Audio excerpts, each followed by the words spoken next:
ഭയങ്കര വിഷമം തോന്നുന്നുണ്ട്. മറ്റൊന്നുമല്ല, കുറച്ച് ദിവസങ്ങളായിട്ട് എൻ്റെ വീഡിയോസിനൊക്കെ വളരെ വ്യൂസ് കുറവാണ്. അപ്പം ഞാനത് എന്താണ് കാരണമെന്ന് ഉള്ളത് എനിക്ക് നേരത്തെയും വന്നിട്ടുള്ളൊരു അനുഭവമാണ്. കാരണം ചില ദിവസങ്ങളിൽ എനിക്ക് വീഡിയോ അപ്ലോഡ് ചെയ്യാൻ പറ്റാതെ വരുന്നു. ചിലപ്പോൾ ഒരെണ്ണത്തിലൊക്കെ നിർത്തും.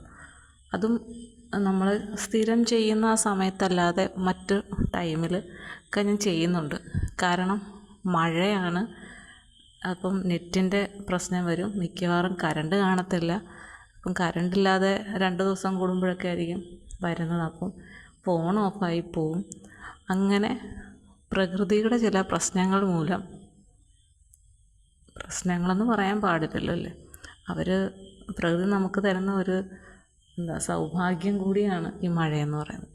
അപ്പോൾ അതിൻ്റേതായിട്ടുള്ള പ്രശ്നങ്ങൾ മൂലമാണ് എനിക്ക് കറക്റ്റായിട്ട് വീഡിയോ ചെയ്യാനും അപ്ലോഡ് ചെയ്യാനും പറ്റാത്തത്. അപ്പോൾ അതുകൊണ്ട് എനിക്ക് നല്ലപോലെ വ്യൂസ് കുറയുന്നുണ്ട്. അപ്പോൾ എനിക്കത് മനസ്സിന് ഭയങ്കര വിഷമം തോന്നുന്നുണ്ട്. പിന്നെ നമ്മുടെ ചേട്ടന്മാരെല്ലാം നേരത്തെ തന്നെ പറഞ്ഞിട്ടുണ്ട്, എല്ലാവർക്കും ജോലി തിരക്കാണ്. ഇപ്പം എല്ലാവരും നാട്ടിലേക്ക് വരുന്ന ഒരു ടൈമാണ്. അതുകൊണ്ട് ഒട്ടും സമയം കിട്ടുന്നില്ല, ഞങ്ങൾ തിരിച്ചു വരും എന്നൊക്കെ എനിക്ക് കമൻറ്റ് ചെയ്തിട്ടുണ്ടായിരുന്നു.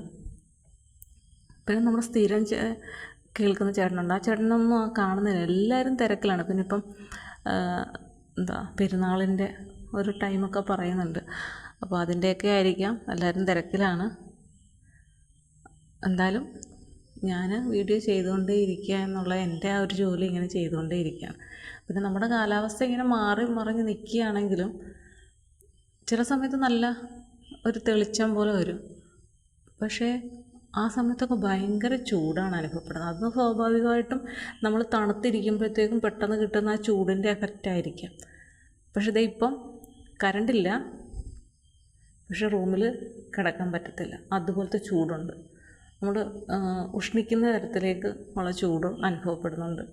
കുഞ്ഞാണെങ്കിൽ നല്ലപോലെ വിയർക്കുന്നുണ്ട്. അപ്പോൾ ഇടയ്ക്കിടയ്ക്ക് ഞാൻ വീശി കൊടുക്കുകയാണ്. പിന്നെ നമ്മുടെ ആ ജനൽ ഞാൻ തുറന്ന് അപ്പം പിന്നെ കുറച്ച് കാറ്റ് കിട്ടുമല്ലോ. മഴ പെയ്യുന്നില്ല, കാറ്റൊക്കെ ഇങ്ങനെ കാറ്റടിക്കുന്നുണ്ട്.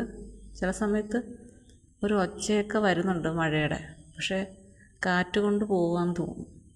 കഴിഞ്ഞ ദിവസമൊക്കെ ഞാൻ വീഡിയോയിൽ ചെയ്തതിൽ ഏതിലൊക്കെയോ മഴയുടെ ശബ്ദം നന്നായിട്ടുണ്ട്. കാരണം ഞാൻ ആ സമയത്ത് ജനൽ തുറന്നിട്ടിട്ടുണ്ടായിരുന്നു.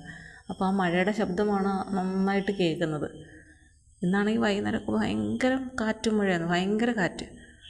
ഈ തെങ്ങൊക്കെ നിന്ന് ആടി ഉലയുന്ന കാണുമ്പോൾ ഞങ്ങൾക്ക് ദൈവമേ അതങ്ങാണ് വീണു പോകും. ഒന്ന് ആലോചിച്ച് നോക്കിയാൽ നമ്മളുടെ ജീവിതത്തിൽ നമ്മൾ ഒരുപാട് പ്രശ്നങ്ങളെ നേരിടുന്നത് പോലെ തന്നെ ഈ മരങ്ങളും ചെടികളും എല്ലാം തന്നെ നേരിടുന്ന വലിയൊരു കാര്യമാണ് ഈ കാറ്റെന്ന് പറയുന്നത്. നമ്മൾ എല്ലാവരും ഈ കാറ്റ് കണ്ടിട്ടുള്ളതാണല്ലോ, ശക്തമായിട്ടുള്ള കാറ്റാണ്. നമുക്ക് ചില സമയത്ത് നമ്മൾ പറന്നു പോകും തോന്നും. എൻ്റെ മോള് വെളിയിലെങ്ങനെ നിൽക്കുവാണെങ്കിൽ കാറ്റിനെ പിടിക്കാനാണെന്ന് പറഞ്ഞുകൊണ്ട് അങ്ങോട്ടും ഇങ്ങോട്ടുമൊക്കെ നടക്കും. പക്ഷേ ലാസ്റ്റ് ആ ശക്തി കൂടുമ്പോൾ ഓടി എൻ്റെ അടുത്ത് വരും പേടിച്ചിട്ട്. ഇന്നൊക്കെ ഞങ്ങളിങ്ങനെ സിറ്റ് ഔട്ടിൽ ഇങ്ങനെ ഇരിക്കുകയാണ്, കുറേ നേരം ഇരുന്നു. അപ്പം നന്നായിട്ട് ഈ മഴയുടെ വെള്ളം ഇങ്ങനെ തെറിക്കുന്നുണ്ടെങ്കിലും അവൾക്ക് വെളിയിൽ തന്നെ അങ്ങനെ സിറ്റ് ഔട്ടിൽ ഇരിക്കണം എന്ന് പറയും. അപ്പം ഞാനിങ്ങനെ നോക്കിയപ്പോൾ ഈ സൈഡിലൊക്കെ ഉള്ള മരങ്ങളൊക്കെ, ഒരു തേക്ക് ഇവിടെ വീണ് കഴിഞ്ഞു. പക്ഷേ അപ്പുറത്തൊക്കെ ഉള്ള തെങ്ങൊക്കെ ഇങ്ങനെ കാറ്റത്ത് കിടന്ന് ആടി ഉലയുന്ന കാണുമ്പോൾ നമുക്കൊരു ഒന്ന് ആലോചിച്ച് നോക്കി, അവരെത്ര വലിയ ആ ശക്തിയെയാണ് തടഞ്ഞു നിർത്തി ഇല്ലേ, സ്വന്തം രക്ഷയ്ക്ക് വേണ്ടിയിട്ട് തടഞ്ഞു നിർത്തുന്നത്. അത് ചില മരങ്ങൾ കടപുഴകി വീഴുന്നുണ്ട്, അവയ്ക്കതിന് പറ്റുന്നില്ല അല്ലേ. ഇതുപോലെ തന്നെയാണ് നമ്മുടെ ജീവിതത്തിൽ വരുന്ന പ്രശ്നങ്ങൾ. നമ്മൾ മാക്സിമം തരണം ചെയ്ത് മുന്നോട്ട് പോകുന്നവരുണ്ട്. ചിലരെന്ത് ചെയ്യും, എനിക്കിതൊന്നും വയ്യ എന്നുള്ള അവസ്ഥയിൽ പകുതി വെച്ച് ജീവിതം അവസാനിപ്പിച്ച് പോകുന്നവരുണ്ട് അല്ലേ. അപ്പോൾ ഇന്നെനിക്ക് ആ ഒരു കാറ്റും ആ കാറ്റിനെ ചെറുത്ത് നിൽക്കാനുള്ള മരങ്ങളുടെ ആ ഒരു ശ്രമവും ഒക്കെ, കാരണം ആ കാറ്റിനനുസരിച്ച് മരങ്ങൾ ആ ഒരു ദിശയിലേക്കങ്ങ് ചരിയുകയാണ്. പക്ഷേ ആ കാറ്റ് കുറയുമ്പോൾ വീണ്ടും അത് നിവർന്നു വരും. അതുപോലെ ഇങ്ങനെ അവരിങ്ങനെ എല്ലാത്തിനെയും തരണം ചെയ്ത് നിൽക്കുന്നതായിട്ട് എനിക്ക് അപ്പോൾ മനസ്സിൽ തോന്നിയതാണ്.